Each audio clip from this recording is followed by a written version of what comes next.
Great morning, everyone. How are you doing? Happy Tuesday morning. This is your girl, Shan.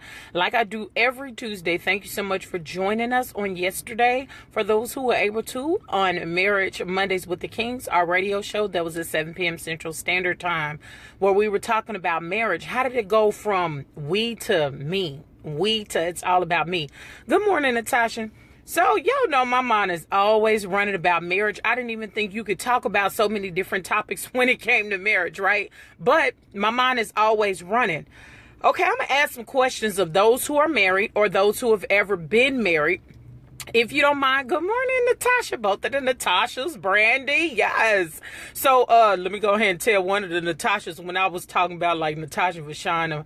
Anyway, good morning, Andre. It's two Natashas on here. So, anyway, when I was thinking about marriage, for those who are married or you've ever been married, so this is the question I'm asked about. I'll let you know in a minute.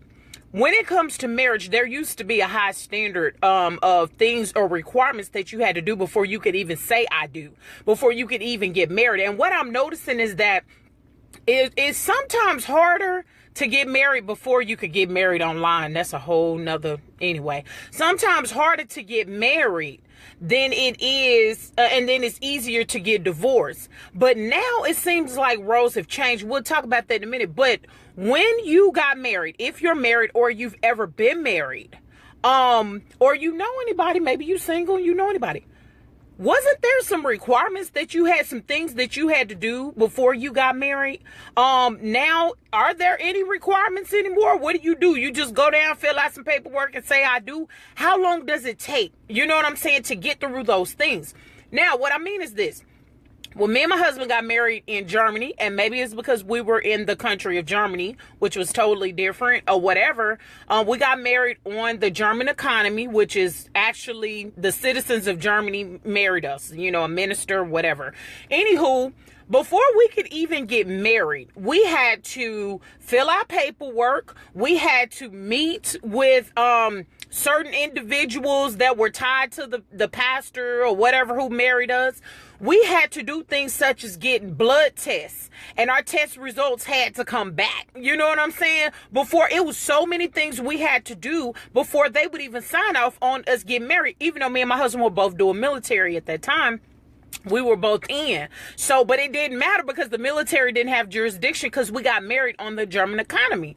So my question is to those who are married or who have been married, what were the requirements that you had to do before you got married? Were there any requirements? I remember growing up, and I don't know if it's changed. So the pastor friends that, you know, listen to me in Kenya, whatever the case may be, please drop your knowledge, or somebody who works in the ministry or whatever. But it used to be before a pastor would even marry you, you had to go through marriage counseling. Now, I'm not knocking anybody who go to JP, as we call justice of the peace or whatever, but what was the shift as to why people stopped going to get spiritual, godly marriage counseling and just decide I'm just going to go get married? I'm just going to go and JP it or whatever. What was it? And for those who are married and, you know, divorced before or whatever the case may be, I want you to please let me know, you know, but if you feel you're telling your business, you ain't got to. But please let me know, for those who are single, do you wish that you would have gotten some godly marriage counseling or some type of marriage counseling before you got married? Because what I'm finding out is a lot of my friends who have been together for some time, that has been divorced, they didn't receive any type of counseling. They was like, what, you want to get married or whatever? Okay, let's just go do it. Especially in the military. Because in the military, baby, that's a whole nother ball game. A whole nother ball field. Good morning, Simone. But that is my question. What happened to the requirements? Is marriage all about a business right now? Is that what it about? I remember when I used to be in the military, people used to get married to somebody not because they loved them, but because they wanted that extra money. They wanted that BAH. And for those who are military, you know what I'm talking about. But what are the requirements? Is anybody sitting down? Is anybody taking a marriage? Good morning, Tashoni. I think this is your first time joining us. Thank you for coming on. But is anybody taking it serious when it comes to their marriage? And if for those who said, well, I didn't get married, now I ain't gonna lie to you, I'm gonna be straight up. Me and Kenya didn't get any type of marriage counseling because we was in Germany or whatever. Not to make that as an excuse, because we could have went to one of the pastors or whatever to receive it, but we didn't. One of the things that I believe that tied our marriage together is because my husband's from a single parent home and I'm from a broken home. You see what I'm saying? And so we desired both to really have a family, even in our ups and downs, but not trying to justify why we didn't get it. I sit up and wonder if me and my husband would have went through the unnecessary arguing and everything we went through if we would have got marriage counseling, a premarital counseling or whatever. Is it that it's a business? Now, let me switch over to this divorce situation, because I remember back in the day, and I don't know how it is now, but if you wanted to get divorced, that person signed, you signed. If they didn't want to sign, you put their name in the paper for like 30 days, and then boom, you was granted your divorce. But what I'm seeing a lot of now, especially when it comes to children in the mix, even if it's not children and y'all both have properties and things like that, it seems like divorce is a nice little hustle right now, because I am hearing of so many people who are spending so much money. And then you got the husband and the wife that's fighting. They're fighting over, I should get this, you shouldn't get nothing. I brought this in. And I'm just like, oh my God. You know what I'm saying? That alone for me, I don't even want to go through all that, because I'd be the one time, but you could have all of it. I just start over. I'm believing God that I will be okay. Now I'm just saying that. I don't want to go through no divorce, but I'm just saying that for those who have been through it. But for those, like I said, who are married, did you get premarital counseling? If so, if you don't mind, comment yes below or whatever. Or if you didn't get premarital counseling and you're either still married or divorced, do you feel, good morning, Keela, do you feel that it benefited you? What I would like to encourage the singles to do, because yesterday I was talking about not rushing into marriage, and please don't rush into marriage and stuff like that. What I encourage the singles to do is get some type of counseling. If you really desire to be married and you want your marriage to prosper and this, that, and the other, because let me tell you what happened when you don't get counseling. We think in our mind that we know how marriage works. We think in our mind, I've been dating this person for a long time, or I've been dating them for 2 months, and we don't need to we talk all the time. We don't need to get nobody counseling and all that, but let life begin to start to happen. Let you get ready to have kids, or you coming in with a blended family, and you got that baby mama drama, you got that baby daddy drama, you got to deal with. You got that family drama of the family that don't want to let go of the son because he the baby boy and all this other kind of stuff like that. So we don't know if she gonna treat him right, even though you was there at the marriage talking about when they asked that question. Is it anybody here, basically, that don't think, stand if you don't think this couple should be married, speak now, forever hold your peace or whatever, and everybody looking around like, I wish you would stand up, because you got that one auntie telling me I didn't want him to get married in the first place. But you have all these different dynamics that you have to deal with when it comes to marriage. So to me, it's just like insurance. Me and my homegirl was just talking about that. It's just like insurance. When we had insurance on our house when it caught on fire, for those of y'all who don't know or whatever, and I had said that, I stated that. And so it's like that insurance policy. Okay, what do I need to insure my marriage? That's how I look at when you get counseling. Now, I'm going to let you know right now, like this, if you are engaged and you desire to get counseling, and your premarital counseling, and your future spouse don't, then baby, that right there, let me tell you, as I know, will be a red flag in your marriage. That will be, and not trying to speak death or anything over your marriage or any negativity, but that right there will be a red flag in your marriage. Because what makes this individual not want to go get some type of counseling? Because this is what I've learned being in a counseling program. Not that it's a bad thing, but there are things that are on a deeper level, questions that are being asked that's beyond the surface that you fell in love with, that you will find out about this individual. Not that it's negative. Some may be negative, some may be positive. But if you really love the person that you're marrying, and you really, you know what I'm saying, want to say I do and everything, you better say that, Shirley. That's what I wanted to say, but you said it, okay? But you said it.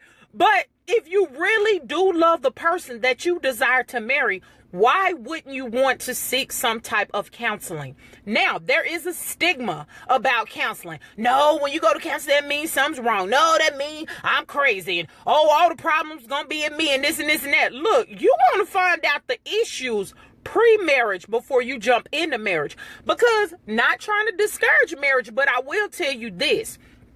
What if both individuals are going through marriage counseling, premarital counseling, and they decide, you know what, this ain't for us, or we need to mature a little bit more before we make this important decision, before we go ahead and finalize this important decision. You see what I'm saying? I know, like I said, for me, yeah, me and my husband went through some ups and downs in our marriage. Y'all know I talk about it. I put it out there. He puts it out there. That's only to be a blessing to other people's marriage. But see, I have always been that type of person. So I'm going to say my girl Shirley on her, right? If Shirley told me, don't go into Harker Heights, or I'm going to use a real-time example because this just happened this morning. I thank God nobody got injured. But if Shirley told me not to drive my tail down in Austin because they got all kind of these little box bombs going off that they talking about in CNN, because I trust Shirley, I'm not going to drive down into there. What I'm saying is this. With the people that I trust, it's things that are said that they may speak that I don't even have to go down that road. And so I just feel that if you get some type of counseling, because 9 times out of 10, you got people that just ain't going to counseling, period. I ain't crazy, ain't nothing wrong with me.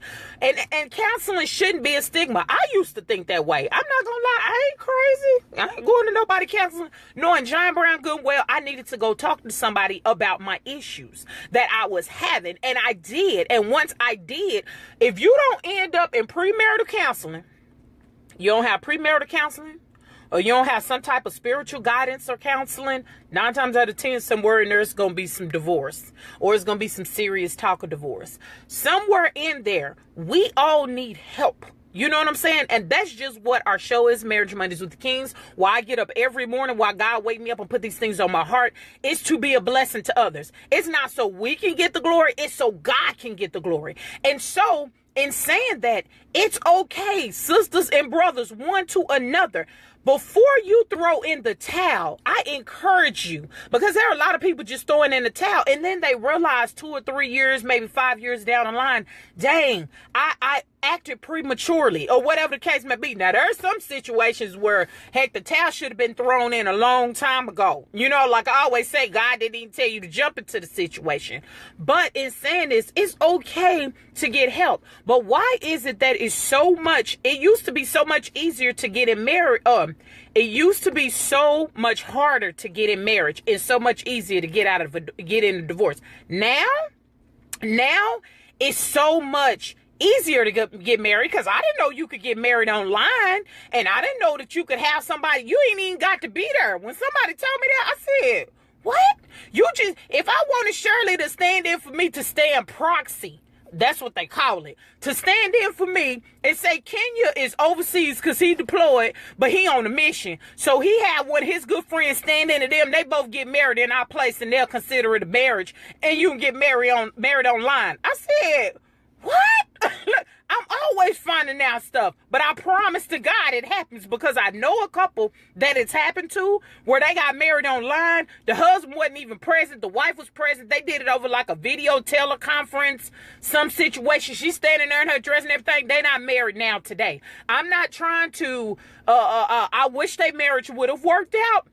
But that's the first time I heard him when I was in Germany. I said, how you get married? You ain't even got no intimate touch. What do you do when you say that the groom can kiss the bride? You can kiss your bride. How does that work out? You know, but it's so many systematic things that are being put in place to discourage people from marriage, which is what God created, and to encourage divorce. It really is. And so a lot of the stigma tied to it is the things that we listen to and the things that we watch, you know, that encourages that. But I just didn't understand how things changed where it was so much harder, because the pastor wouldn't marry you unless you went through at least 4 to 6 weeks of premarital counseling. You couldn't get married unless there was a blood test or whatever to make sure, so that way the person wasn't walking into the marriage blind. Because I remember when I was in the medical field, you know, I'm still in the medical field, but you had to get some blood tests, because it was only fair for the person to know if you have STDs, if you have HIV. I think those type of things are important. Now, I used to teach my teens in the church. I used to say, check that joker's credit score, especially if you've been working on yours and yours been good. Okay, maybe that's a little too far. But still, We need to get to know more about the person that we marry before we just jump into it. Because if we marry in that surface, I'm telling you, what's at the root will manifest in a negative way. So I just encourage us, in order to have stronger marriages, if you have a problem where the husband and the wife can't talk or whatever the case may be, I encourage both of y'all to go seek some type of spiritual guidance. It's not a bad thing, okay? But I just had those, questions I wanted to ask for those of you who are married. Like I was saying earlier, if you're just now joining me, those of you who were married, did you get some type of counseling? If not, do you wish you would have got some type of counseling? Or are you getting some type of counseling now? And how is that working out for your marriage? Okay. So just a little something that I was thinking about. I'm always questioning God, and I just wanted to ask and see, but I just don't understand. I see that the dynamic is definitely changing as to where the world is getting more of the glory because of the things that are set forth, which is totally against the will of God. So y'all have a blessed day. Don't let anybody steal your joy. Thank you again for joining us last night on Marriage Mondays with the Kings. Be a blessing to somebody today and not a curse. And your girl Shanna will be back with y'all tomorrow with whatever God placed in my heart. God bless y'all.